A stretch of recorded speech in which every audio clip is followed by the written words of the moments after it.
isi isaza isakuma ibyo isigasiye aho gutuma bisagamba ahubwo ituma bisahinda. Ese ubwo isi ni iki? Isi ni nde? Isi ni njye? Isi ni wowe? Isi ni twe? Uvutse wisanga ino nkuko nanjye naje, ntawe twabajije tujya kuza.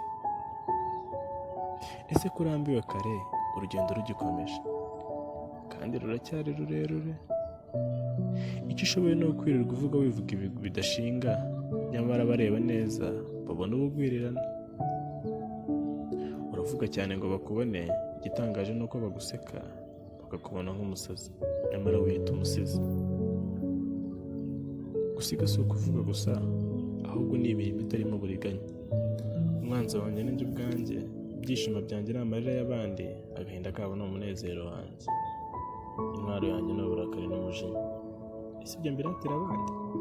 Gusa ni ngombwa kubimenya kuko isi dutuye yarampinduye, kandi isi ni twe. Wenda nawe warahinduwe.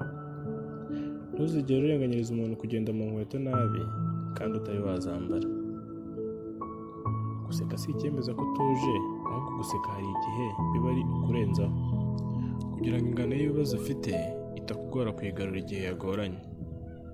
Ese ngorore ngarura abandi kandi nanjye ibyanjye bingarika buri munsi?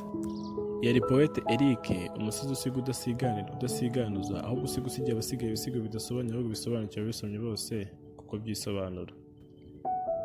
Hano kuri Isibo TV.